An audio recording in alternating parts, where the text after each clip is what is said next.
everyone. How are you all? Hope you all are good.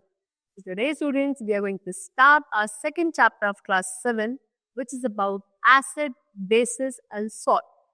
तो students आज हम discuss करेंगे कि हमारे पास जो चीज़ें हम लोग अपने रेगुलर बेसिस पे खाते हैं, यूज़ करते हैं, वो किस तरीके से एसिडिक बेसिक नेचर की होती हैं, सॉल्ट्स क्या होते हैं, तो सभी आज हम डिस्कस करें. चल, सी different food items have different tastes, isn't it? They are salty, sour, sweet, or bitter. Why do you think it is so? This is because each of these substances has a different chemical nature. जी बच्चों, आप लोग जो चीजें खाते हो आपने देखा होगा सभी चीजों का टेस्ट डिफरेंट होता है. कुछ चीजें सॉल्टी है, सार है, स्वीट है, बिटर है. अब ये रीजन क्या है इनके पीछे का? ये जो टेस्टेस है सभी चीजों के डिफरेंट है. What is the reason, what is the cause of these different tastes? तो बच्चों होता क्या है कि हर एक सब्सटेंस का अपना एक केमिकल नेचर होता है. ठीक है, हर एक ईटेबल सब्सटेंस, कोई ईटेबल नहीं भी है लेकिन हर एक सब्सटेंस का अपना एक केमिकल नेचर होता है.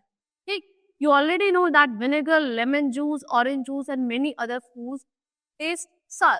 अगर vinegar, lemon juice, orange juice ये सभी आपने टेस्ट अगर करें तो आपने देखा सबका टेस्ट सार होता है, खट्टा होता है. Okay, why do these things taste sour? अब ये चीजें खट्टी है कि? सो बच्चों, they are do so because of they all contain acid. तो दैट मीन्स व्हाट, कि जितनी भी चीजें आपको खट्टी टेस्ट आता है, जितनी भी चीजें सार टेस्ट की आपने आज तक देखी हैं, वो सभी क्यों है सार? Because of their acidic nature, because they contain acids in them. ठीक, चल, सो लेट अस परफॉर्म और सी एन एक्टिविटी. आपको यहाँ पे एक एक्टिविटी गिवन है, कुछ फूड आइटम्स आपको गिवन है. See what they have given. To find the taste of some common substances. कुछ कॉमन सब्सटेंसेस है. Collect small amount of the edible substances mentioned in the table below. Taste each separately. Note down the taste in the table given below. अब आपको यहाँ पे कुछ substances given है जो आपको खाने हैं, टेस्ट करने हैं, और फिर अगर टेस्ट कैसा है वो आपको लिखना है. जैसे कि lemon juice, tamarind, table salt, orange juice, baking soda, vinegar, है ना. उसके अलावा curd, grape juice, sugar, unripe mango. तो ये सभी चीजें आपको खाकर एक बार डायरेक्ट टेस्ट लिखना है, ऑब्जर्व करना है कि कैसे टेस्ट था. So from the above activity, you can see that first of all they have given you a precaution. Do not taste or touch anything unless you are asked to do so. ठीक है ना. वैसे ऐसे नहीं आप कोई भी चीज को उठा के चखने लगोगे या टच करोगे. ठीक है ना. जब तक आपको बोला ना जाए तो किसी भी चीज को आप ना ही तो ऐसे खाओगे और ना ही टच करोगे. ये सारे आइटम तो चलो ठीक है, लेकिन बहुत सारे ऐसे आइटम्स होते हैं which can be harmful for us अगर हम टच करते हैं या टेस्ट करते हैं. ठीक, so lemon juice, orange juice, tamarind, vinegar, curd, grape juice and unripe mango taste sour. ये सभी चीजें खट्टी फील होंगी, है ना. This is because they contain acids in them. तो ये क्यों है? क्योंकि इनके अंदर एसिड्स होता है. एसिड्स हैव अ सार टेस्ट. एसिड्स का कैसा टेस्ट होता है? सार, खट्टा टेस्ट होता है. The chemical nature of a substance with acid in them is said to be acidic. वो कोई भी ऐसी सब्सटेंस जिसके अंदर एसिड्स प्रेजेंट होते हैं तो उनका केमिकल नेचर कैसा कंसिडर किया जाता है? एसिडिक. चल, बेकिंग सोडा टेस्ट बिटर. अब बेकिंग सोडा कैसा होता है? उसका टेस्ट बिटर यानी कि कड़वा होता है. A solution of baking soda in water feels सोपी. ठीक है, अगर आप क्या वाटर में बेकिंग सोडा का सोल्यूशन ऐसे बनाओगे तो उसका जो आपको टेक्सचर फील होगा वो सोपी फील होगा. Okay, substances such as baking soda that are bitter in taste and feel soapy to touch are called bases.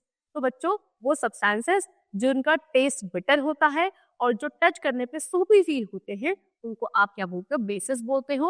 और जिन भी सब्सटेंसेस का केमिकल नेचर, जिन भी सब्सटेंसेस को हम बेसिक बोलते हैं, अब जो बेसिक चीजें या बेस उनमें होता है उनका केमिकल नेचर कैसा माना जाता है? बेसिक माना. Okay, now substances are neither acidic nor basic, they are neutral and are called salt.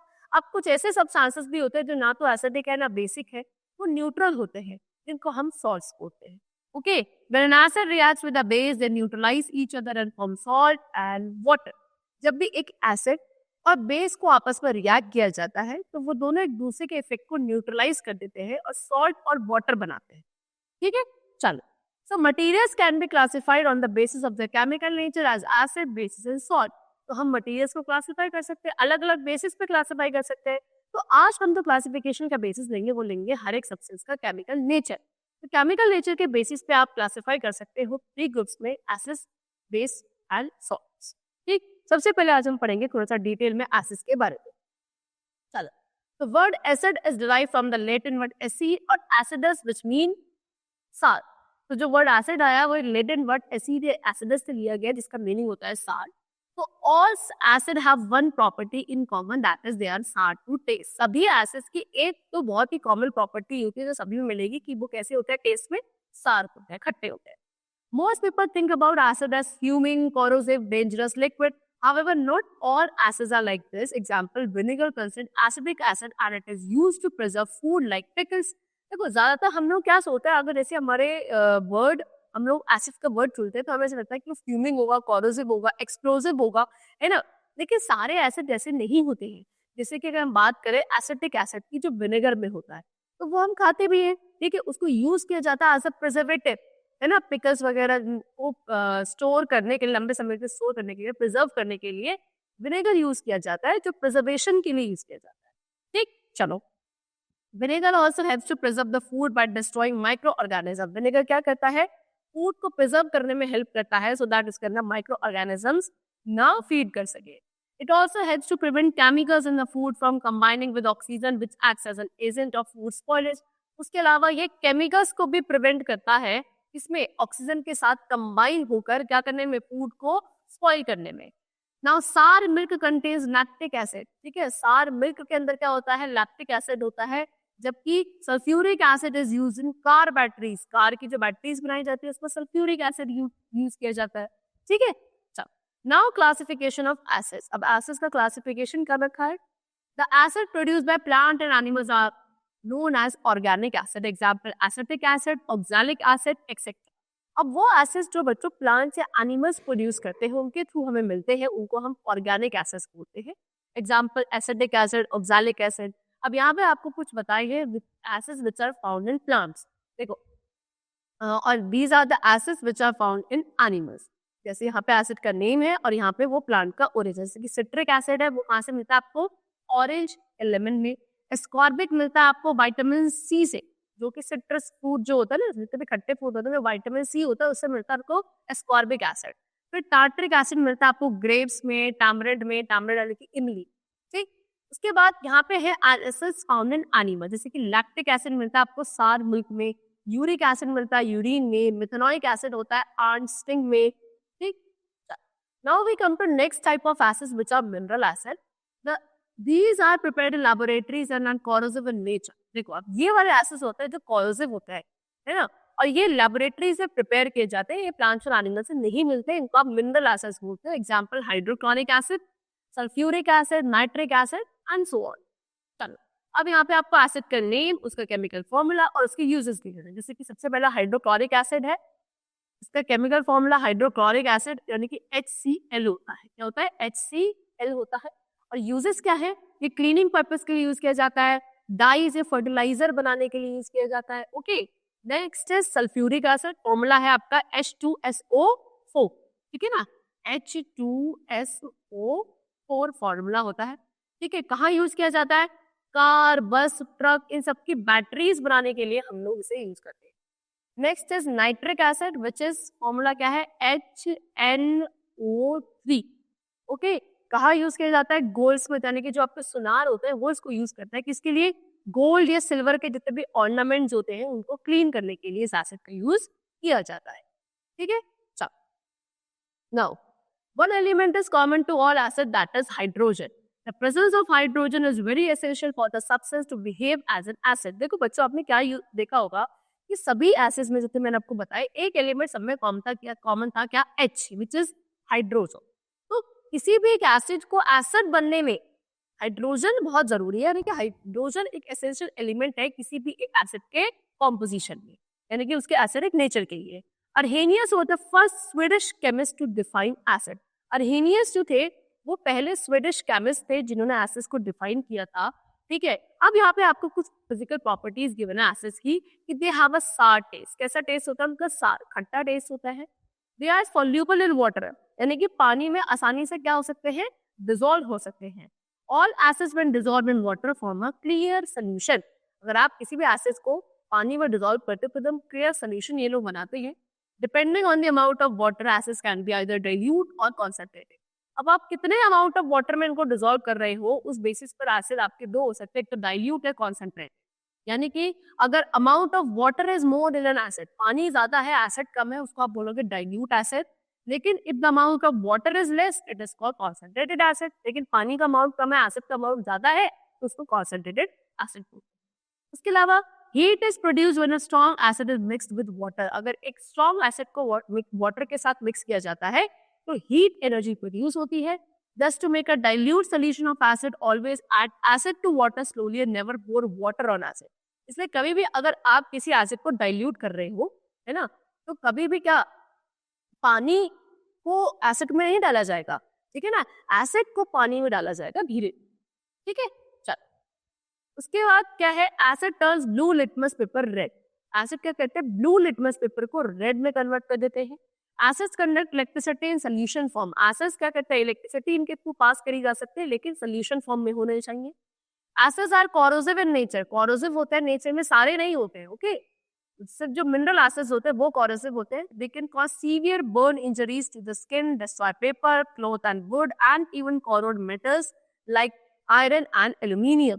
यानी कि क्या ये सीवियर बर्न जला सकते हैं आपकी स्किन को, पेपर डिस्ट्रॉय कर सकते हैं, क्लॉथ एंड वुड खराब कर सकते हैं, इनफैक्ट ये मेटल्स भी कोरोड कर सकते हैं।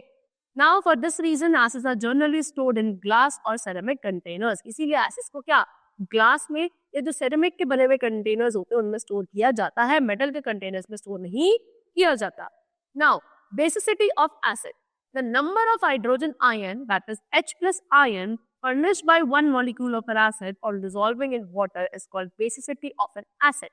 ठीक है, कभी भी आप किसी एसिड के एक मॉलिक्यूल को जब पानी के अंदर डालते हो, अब पानी में डिसॉल्व होने के बाद वो एक मॉलिक्यूल एसिड का कितने H+ आयंस रिलीज करता है उतनी उसकी बेसिसिटी होती है, that is known as basicity of acid. Example given है कि one molecule of hydrochloric acid, hydrochloric acid का एक मॉलिक्यूल कितने 1 हाइड्रोजन आयन को फर्निश करता है। दैट मींस हाइड्रोक्लोरिक एसिड की बेसिसिटी कितनी थी, 1 थी। और आप जिसकी बेसिसिटी 1 होती है ऐसे एसिड्स को क्या बोला जाता है, मोनोबेसिक एसिड कहा जाता है। दैट मींस हाइड्रोक्लोरिक एसिड एक मोनोबेसिक एसिड है। Now one molecule of sulphuric acid, अब हम सल्फ्यूरिक एसिड का अगर एक मॉलिक्यूल ले H2SO4 जो था, ये कितने, ये 2 हाइड्रोजन आयन फर्निश करता है। यानी कि सल्फ्यूरिक एसिड की बेसिसिटी कितनी हुई, 2। और जिसकी बेसिसिटी, जिन एसिड्स की बेसिसिटी 2 होती है, ऐसे एसिड्स को डाई बेसिक एसिड कहा जाता है। दैट मींस सल्फ्यूरिक एसिड क्या है आपका, डाई बेसिक एसिड। ठीक है बच्चों, चलो now we come to uses of acid. Acids के यूजेस क्या है, sulphuric acid, hydrochloric acid, nitric acid, ये सभी आपके इंपॉर्टेंट रीजेंट्स हैं जो आपके लेबोरेटरीज में यूज किए जाते हैं। उसके अलावा they are use in manufacture of fertiliser, fertiliser बनाने के लिए यूज किए जाते हैं। उसके अलावा paper, dye, artificial silk, rayon, drugs, इन सभी में यूज किए जाते हैं। सल्फ्यूरिक एसिड यूज किया जाता है आपके कार बैटरीज को बनाने के लिए। नाइट्रिक एसिड यूज किया जाता है क्या, explosive such as TNT which is trinitrotoluene, उनको बनाने के लिए यूज किया जाता है। नाइट्रिक एसिड और एक जगह यूज किया जाता है, कहाँ, मेटल्स की प्योरिफिकेशन में, जैसे कि गोल्ड या सिल्वर को प्योर करने के लिए यूज किया जाता है। एसिटिक एसिड यूज किया जाता है एज अ टेबल एसिड, यानी कि विनेगर में हम लोग इसको कॉमनली खाते हैं। कार्बोनिक एसिड यूज किया जाता है, इसको हम कॉमनली कहते हैं प्लेन सोडा। कार्बोनिक एसिड को प्लेन सोडा कहा जाता है। When it is mixed with citric acid and sugar it is used for making soft. Carbonic acid या प्लेन सोडा को जब आप इसके साथ सिट्रिक एसिड और शुगर के साथ मिक्स करते हो तो उसी से आपकी सॉफ्ट ड्रिंक बनती है। यानी कि जितनी भी सॉफ्ट ड्रिंक आप पीते हो सभी में बच्चों कार्बोनिक एसिड होता है। ठीक है, चलो now we come to the next topic which is bases. Bases are substances that are bitter to taste and feel soapy or slippery to the skin। Starting में भी बताया था, वो सब्सटेंसेस जिनका टेस्ट बिटर होता है और जिनका टेक्सचर कैसा होता है, सोपी होता है, स्लिपरी होता है, उनका बेसिस कहते हो। बेसिस किसके साथ रिएक्ट करते हैं, एसिड के साथ, क्या बनाने के लिए, सॉल्ट और वाटर बनाने के लिए। They are usually metallic oxides और हाइड्रोक्साइड, यूजुअली वो मेटालिक या हाइड्रोक्साइड्स होती है। Name of all bases starts with the name of a metal and ends with the oxide और हाइड्रोक्साइड। हर एक बेस का अगर आप नाम पढ़ो कभी तो क्या होता है, उसका स्टार्ट होता है किसी एक मेटल के नाम से स्टार्ट होगा, बेसिक का नाम, बेसिस चीजों का नाम, और एंड होगा किसी भी ऑक्साइड या हाइड्रोक्साइड के साथ। All bases are not soluble in water, सभी बेसिस वाटर में सोल्यूबल नहीं होते हैं। जो सोल्यूबल होते हैं उनको हम बोलते हैं alkalis. Example sodium hydroxide, potassium hydroxide, ये सभी आपके लेबोरेटरीज में यूज होते हैं। Most other metal oxides and hydroxides are insoluble in water. ज्यादातर अगर जितनी भी आपकी मेटल या हाइड्रो ऑक्साइड होती है या मेटल की ऑक्साइड होती है वो इनसॉल्युबल होती है in water. They are bases, base तो होती है क्योंकि हाइड्रो ऑक्साइड ऑक्साइड फॉर्म है किसी भी मेटल की, लेकिन अल्कली नहीं होती। अल्कली से वही बेसिस होंगे जो पानी में सोल्यूबल होते। ओके, दस ऑल अल्कलीज आर बेसिस, यानी कि सभी अल्कली बेसिस हो सकती है लेकिन all bases are not alkalis. ठीक है, चलो अब आपको यहाँ पे बताया कि calcium hydroxide which is a base आपको लाइम वाटर में मिलेगा। अमोनियम हाइड्रोक्साइड आपको विंडो क्लीनर में मिलता है। सोडियम हाइड्रोक्साइड या पोटेशियम हाइड्रोक्साइड आपको सोप के अंदर मिलता है। Magnesium hydroxide is present of milk of magnesia which is a kind of antacid. Now we come to the topic acidity of bases. ये क्या है? The number of hydroxyl ions which is OH negative ion furnished by one molecule of a base on dissolving in water is called acidity of bases. यानी कि अब आप क्या करोगे जब अगर किसी एक बेसिक सब्सटेंस के एक मॉलिक्यूल को वाटर में डिसॉल्व करोगे और उसे डिसॉल्व करने के बाद वो बेस कितने OH नेगेटिव आयंस फर्निश करेगा उसको उसकी इतनी एसिडिटी माना जाता है।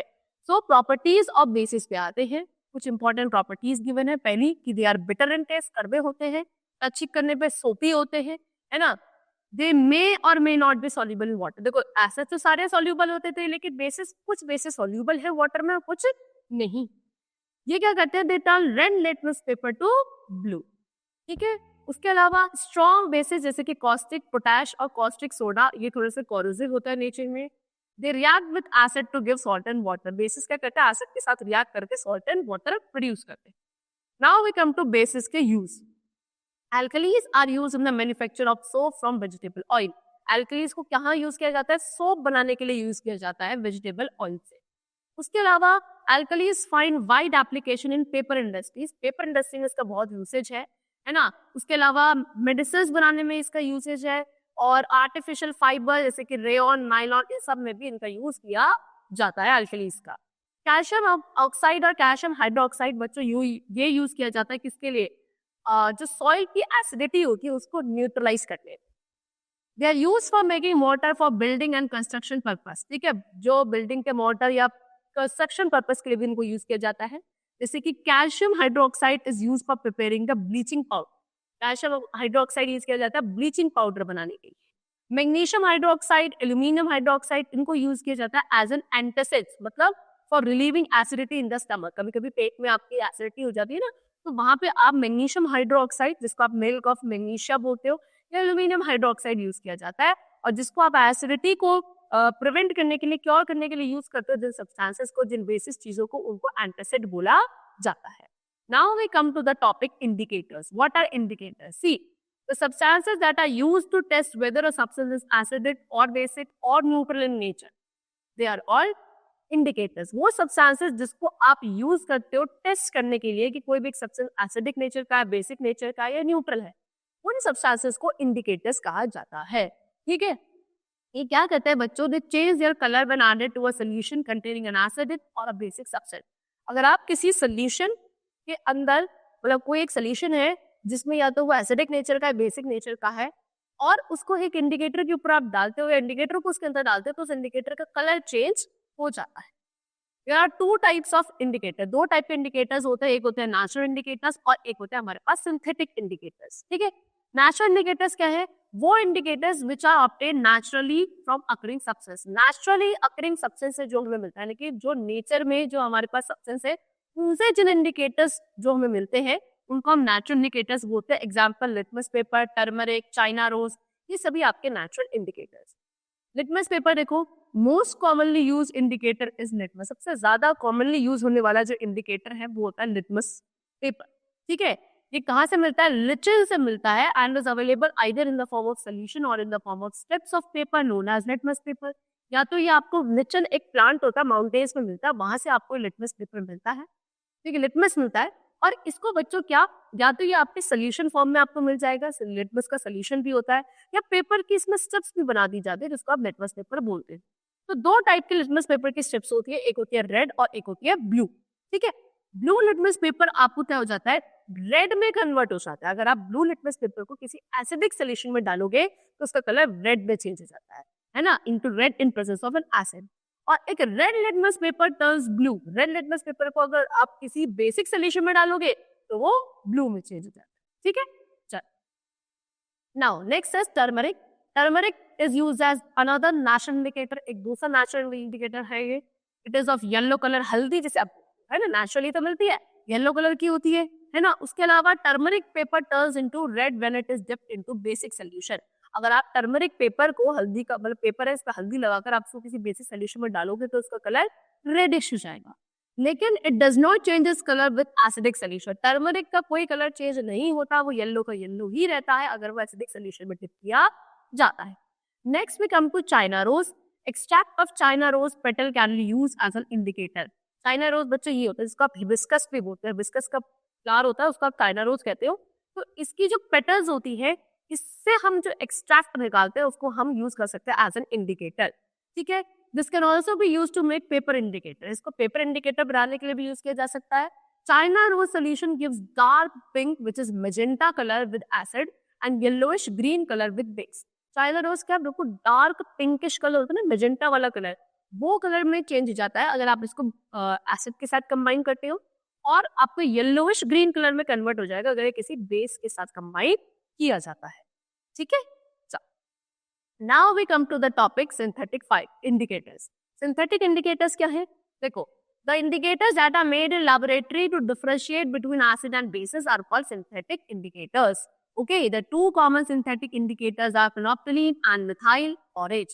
अब वो इंडिकेटर्स जो इंडस्ट्रीज या लैबोरेटरीज में बनाए जाते हैं किस चीज के लिए, एसिड और बेस के बीच में डिफरेंशिएट करने के लिए, उनको हम सिंथेटिक इंडिकेटर्स बोलते हैं। दो टाइप के इंडिकेटर्स है हमारे पास सिंथेटिक, एक आपका है फिनोप्थलीन, दूसरा है मिथाइल ऑरेंज। देखो फिनोप्थलीन क्या है, ये एक सिंथेटिक इंडिकेटर है जो क्या होता है, turn pink in basis. Basis में वैसे इसका जो अपना कलर है बच्चों वो एक कलरलेस है, कलरलेस लिक्विड होता है फिनोप्थलीन, लेकिन अगर आप इसमें कुछ बेसिस ऐड करोगे तो ये पिंकिश कलर का हो जाएगा और कलरलेस ही रहेगा अगर इसमें आप कुछ एसिड ऐड करोगे। Next is methyl orange. नाम से समझ में आ रहा है इसका अपना ओरिजिनल कलर ऑरेंज होता है, ठीक है, सिंथेटिक इंडिकेटर है। टर्न्स ऑरेंज इन एसिड, यानी कि ऑरेंज कलर का ही रहेगा एसिड्स में और येलो कलर का चेंज हो जाएगा इन बेसिस। इस तरीके से इंडिकेटर्स बच्चों यूज किए जाते हैं किस चीज के लिए, एसिड और बेसिस के बीच में डिफरेंशिएट करने के लिए। यहाँ पे आपको टेबल पूरे गिवन है, इंडिकेटर कौन सा इंडिकेटर है, एसिड में उसका कैसा कलर होता है और एल्कली में उसका यानी कि बेसिस में उसका कलर कैसा होता है, जो हमने ऊपर अभी डिस्कस कर लिया है। Now we come to the topic neutralization reaction. See, neutralization is a type of chemical reaction in which a strong acid and a strong base react with each other to form salt and water with the evolution of heat. एक strong acid और एक strong base को आपस में जब आप combine करते हो तो वो salt plus water plus heat का formation करते हैं और इस पूरे chemical reaction का नाम होता है neutralization reaction. Such reaction in which heat is involved are known as exothermic reaction. और एक important चीज, ऐसे रिएक्शंस जहां पे क्या हीट भी इवॉल्व होती है उसको हम एक्सोथर्मिक रिएक्शन भी कहते हैं। This neutralization reaction is an exothermic reaction. इसका मतलब क्या हुआ कि न्यूट्रलाइजेशन रिएक्शन भी एक एक्सोथर्मिक रिएक्शन है। Salt formed after the reaction is neutral, that is neither acidic nor basic.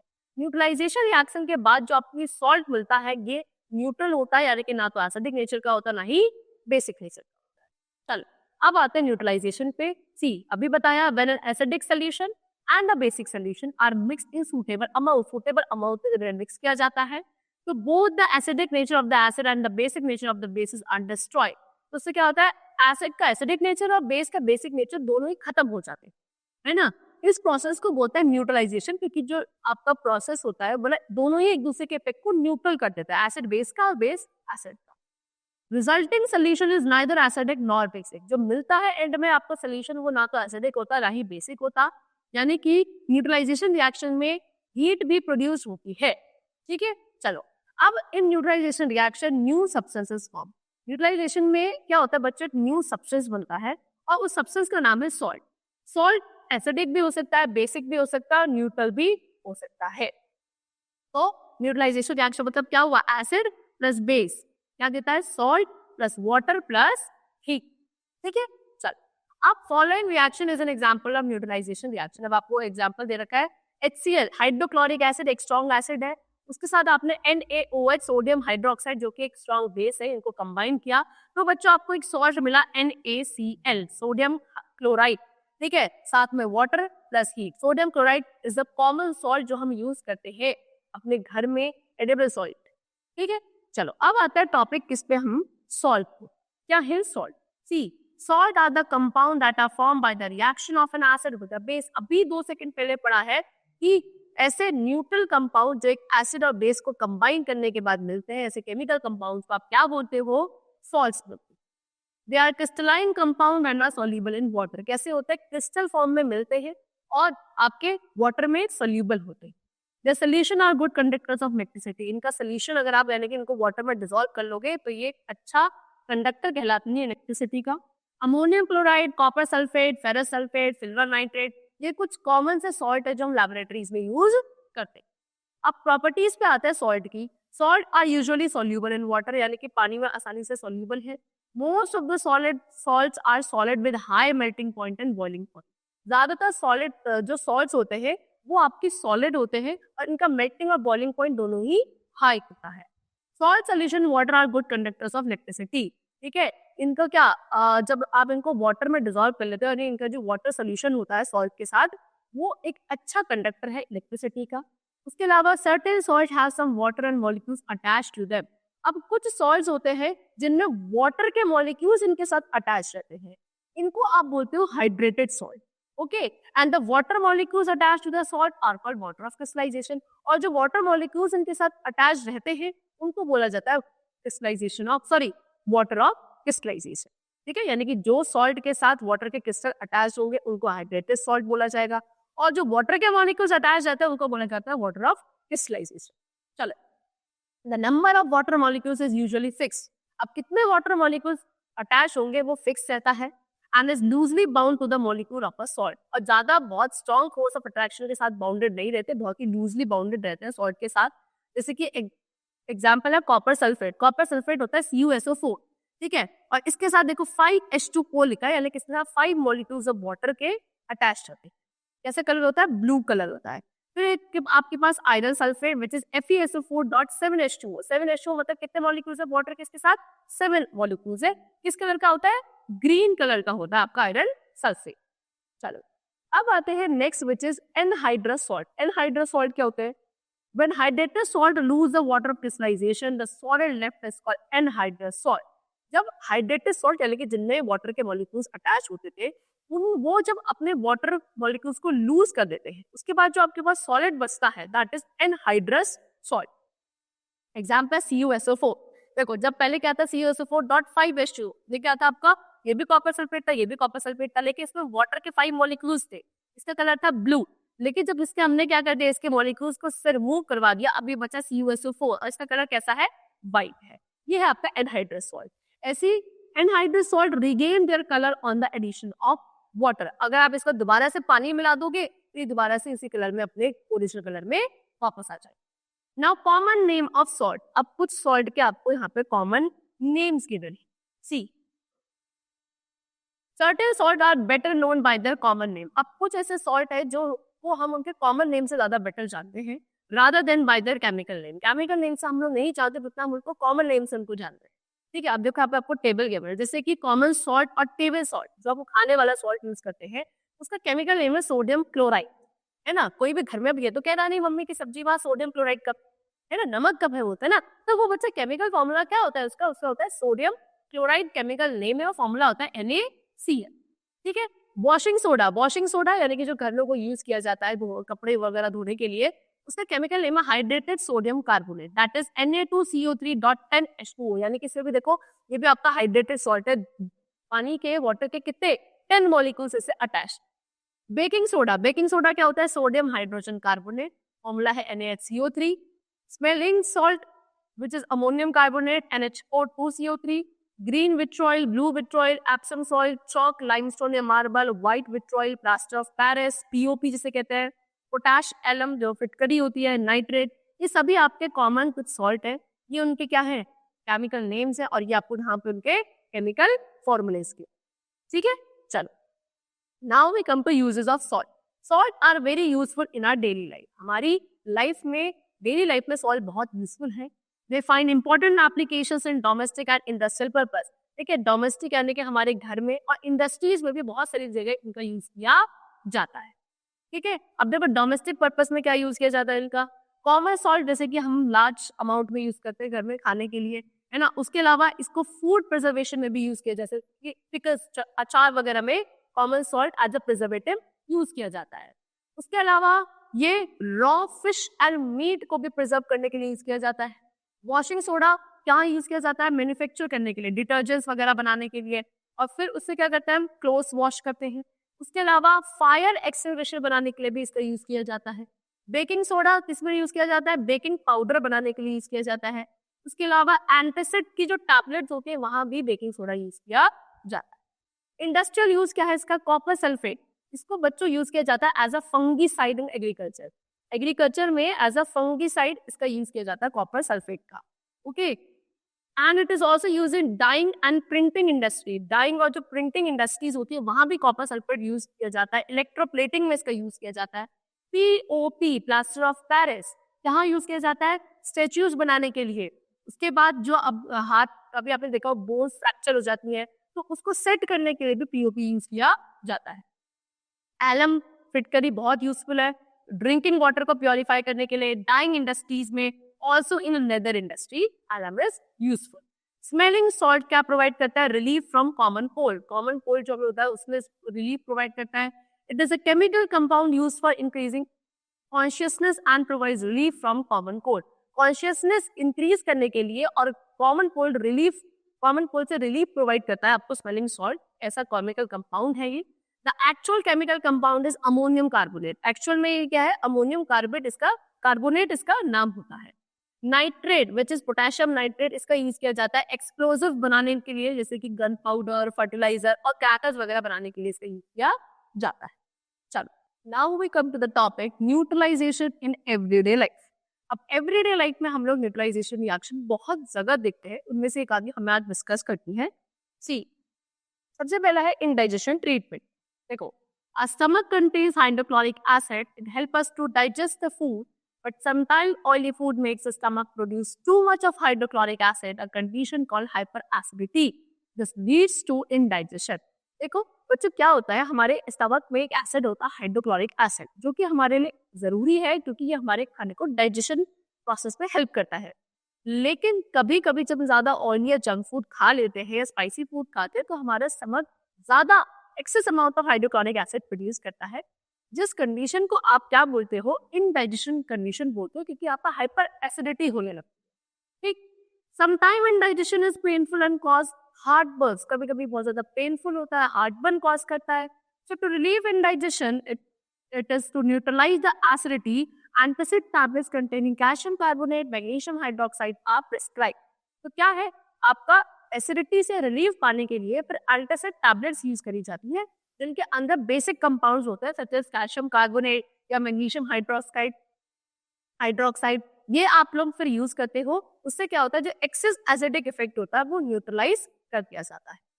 Now the second is ant bite and bee sting. देखो, ant bite और बी स्टिंग से भी हमारी बॉडी में कुछ एसिड्स का रिलीव हो जाता है, जिसको हमें फिर क्या करना पड़ता है, क्योर करना पड़ता है by using the basic compound. देखो, when an ant bites, जब एक आंट बाइट करती है तो it injects the acidic liquid formic acid into the skin. तो क्या एक एसिडिक लिक्विड जिसको फॉर्मिक एसिड करते हो वो हमारी बॉडी में इंजेक्ट करके चली जाती है। Now the effect of the acid can be neutralized by rubbing the moist baking soda, which is sodium hydrogen carbonate, or calamine solution which contains zinc carbonate. अब उसका जो वो एसिडिक इफेक्ट है उसको आप न्यूट्रलाइज कर सकते हो। कैसे, उस जगह को, उस पर्टिकुलर रीजन को रब करके, किससे रब करके, या तो बेकिंग सोडा के से रब करके, जो कि क्या है, सोडियम हाइड्रोजन कार्बोनेट है, या फिर कैलामाइन सोल्यूशन को आप यूज कर सकते हो जिसमें कि आपका जिंक कार्बोनेट होता है। दोनों ही आपके बेसिक सब्सटेंसेस है, इनको यूज करने से जो फॉर्मिक एसिड आर्सिंग रिलीज करके जाती है उससे रिलीफ पाया जा सकता है। तो देखो आप यहाँ पे किस तरीके से न्यूट्रलाइजेशन रिएक्शंस हो रहे हैं।